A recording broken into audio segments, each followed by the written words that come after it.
Good evening বন্ধুরা। আজ হলো ২৮ ডিসেম্বর রবিবার।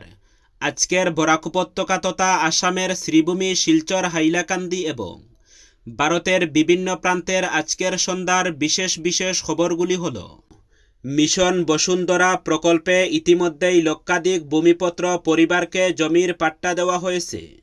এবার একই প্রকল্পে কামরূপ মহানগর জেলায় ৯০০টি ভূমিপত্র পরিবারকে জমির পাট্টা দেওয়ার সিদ্ধান্ত নেওয়া হলো মন্ত্রিসভার বৈঠকে। শনিবার মন্ত্রিসভার বৈঠক শেষে একথা জানান মন্ত্রী জয়ন্ত মল্ল বড়ুয়া।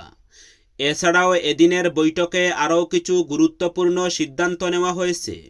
সাংবাদিকদের মন্ত্রী জয়ন্ত মল্ল জানান, এদিনের বৈঠকে কার্বি আংলং, পশ্চিম কার্বি আংলং, তিনসুকিয়া এবং ডিমা হাসাও জেলার পূর্ত বিভাগের বেশ কিছু সড়কের উন্নয়নে নবার্ড থেকে ১১৫ কোটি টাকা ঋণ নেওয়ার অনুমোদন জানানো হয়েছে।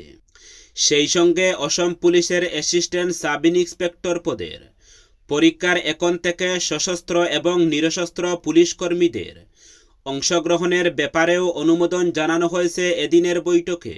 এছাড়া সোনাপুর রাজস্ব সার্কেলের আমৃগ্য গ্রামে তিরুপতি তিরুমালা মন্দির নির্মাণের জন্য ৩১ বিঘা ১ কাঠা ২ লেসা জমি বরাদ্দের সিদ্ধান্তও নেওয়া হয়েছে এদিন।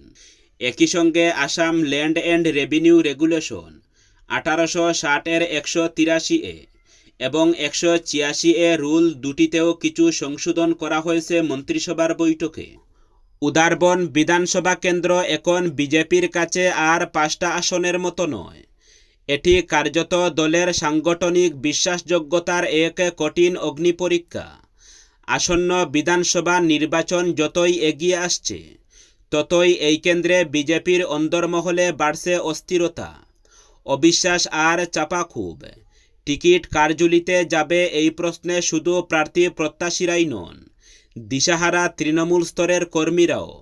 মাঠে ময়দানে যে কর্মীরা দিনের পর দিন গাম জড়িয়েছেন, আজ তারাই যেন সবচেয়ে বেশি অনিশ্চয়তার মুখে।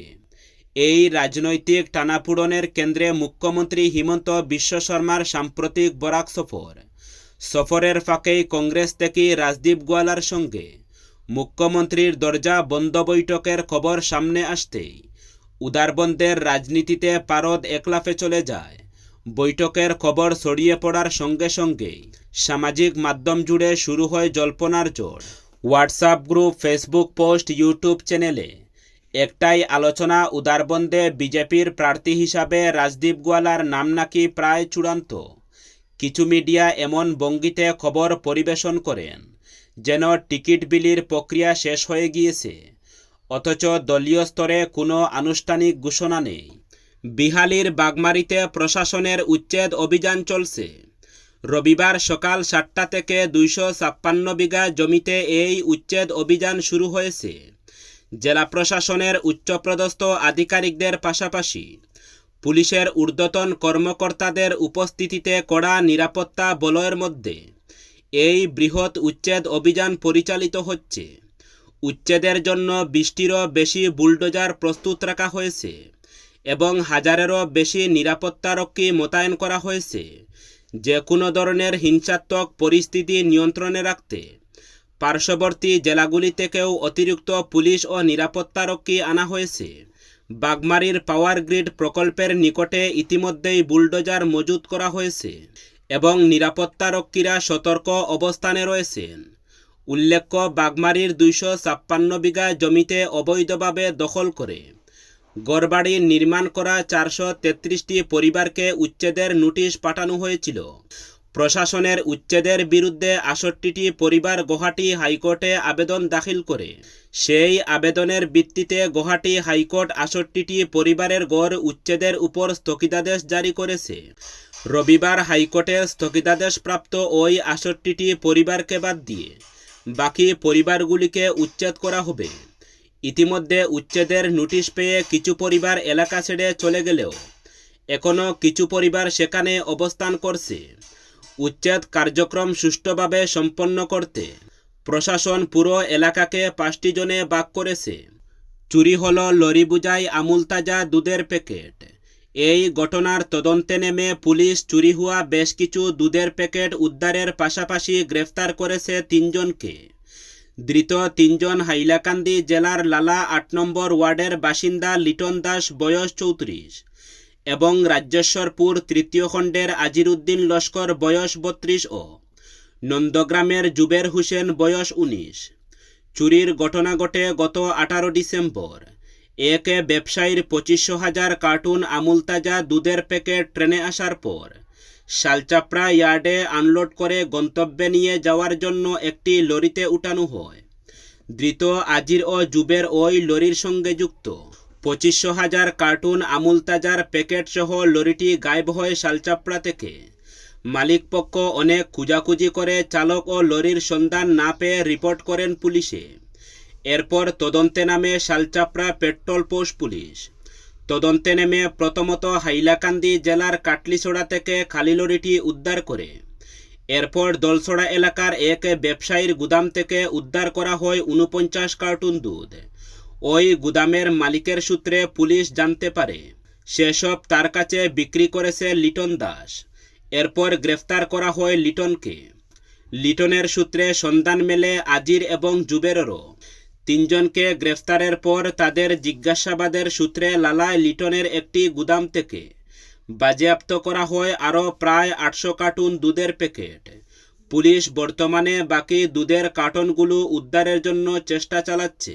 মহিলাদের স্বনির্ভর করে তোলার লক্ষ্যে গুরুত্বপূর্ণ পদক্ষেপ করল পাতারকান্দির ১০ নম্বর battalion central reserve police force. বৃহস্পতিবার আনিপুর বাজার এলাকায় সিআরপিএফের উদ্যোগে সিভিক অ্যাকশন প্রোগ্রামের আওতায় ৩ সপ্তাহব্যাপী এই সিলাই প্রশিক্ষণ কর্মসূচির সূচনা করা হয়। প্রশিক্ষণ কর্মসূচির মূল উদ্দেশ্য হল গ্রামীণ ও প্রান্তিক এলাকার মহিলাদের আত্মনির্ভরশীল করে তোলা, যাতে তারা নিজ নিজ বাড়িতে বসেই আয়ের সুযোগ সৃষ্টি করতে পারেন। অনুষ্ঠানের শুরুতে সিআরপিএফ আধিকারিকরা বলেন, নারী ক্ষমতায়ন ছাড়া সমাজের সার্বিক উন্নয়ন সম্ভব নয়। এ ধরনের প্রশিক্ষণ কর্মসূচির মাধ্যমে মহিলারা আর্থিকভাবে স্বাবলম্বী হলে পরিবার ও সমাজ উভয় উপকৃত হবে। প্রশিক্ষণ চলাকালীন অংশগ্রহণকারী মহিলাদের সেলাই, কাটিং, ডিজাইন ও বুননের মৌলিক থেকে উন্নত পর্যায়ের প্রশিক্ষণ প্রদান করা হবে। অভিজ্ঞ প্রশিক্ষকদের তত্ত্বাবধানে এই কর্মসূচি পরিচালিত হচ্ছে। উল্লেখযোগ্য বিষয় হল, প্রশিক্ষণ সম্পূর্ণ হওয়ার পর সব নির্বাচিত প্রশিক্ষার্থীকে বিনামূল্যে সেলাই মেশিন প্রদান করা হবে, যাতে তারা ভবিষ্যতে নিজের উদ্যোগে কাজ শুরু করতে পারেন। স্থানীয় মহিলারা এই উদ্যোগকে স্বাগত জানিয়ে বলেন, এই প্রশিক্ষণ তাদের জীবনের নতুন দিশা দেখাবে। অনেকে জানান এতদিন আর্থিক অসুবিধার কারণে কাজের সুযোগ পাননি, কিন্তু এই প্রশিক্ষণের মাধ্যমে তারা নিজেদের পায়ে দাঁড়ানোর স্বপ্ন দেখতে শুরু করছেন। কাছাড় জেলায় আত্মহত্যার প্রবণতা ক্রমশ ভয়াবহ আকার নিচ্ছে। মাত্র ১৫ দিনের ব্যবধানে সেতু থেকে নদীতে ঝাঁপ দেওয়ার ৩টি পৃথক ঘটনা জেলা জুড়ে গভীর উদ্বেগের সৃষ্টি করেছে। সর্বশেষ এমনই এক ঘটনায় শনিবার বিকেলে বড়খলার রানীঘাট এলাকায় অল্পের জন্য প্রাণে বেঁচে গেলেন এক মহিলা। প্রাপ্ত তথ্য অনুযায়ী শনিবার পড়ন্ত বিকেলে কালাইন শিলচর সড়কের রানীঘাটে বরাক নদীর উপর নির্মিত আলতাপ সেতু থেকে ওই মহিলা হঠাৎ নদীতে ঝাঁপ দেন। মুহূর্তের মধ্যে ঘটনাস্থলে চাঞ্চল্য ছড়িয়ে পড়ে। সৌভাগ্যক্রমে সে সময় নদীর তীরে অবস্থিত স্থানীয় কয়েকজন ব্যক্তি দ্রুত ছুটে এসে সাহসিকতার সঙ্গে মহিলাকে উদ্ধার করেন। না হলে বড় ধরনের দুর্ঘটনা ঘটতে পারত বলে আশঙ্কা করা হচ্ছে। খবর পেয়ে দ্রুত ঘটনাস্থলে পৌঁছায় বাঙ্গারপাড় পুলিশ ফাঁড়ির কর্তব্যরত পুলিশ কর্মীরা। উদ্ধারকৃত মহিলাকে তাৎক্ষণিকভাবে সোনাপুর রামকমল স্বাস্থ্যকেন্দ্রে নিয়ে যাওয়া হয়। চিকিৎসক সূত্রে জানা গেছে, বর্তমানে তার শারীরিক অবস্থা স্থিতিশীল ও বিপদমুক্ত।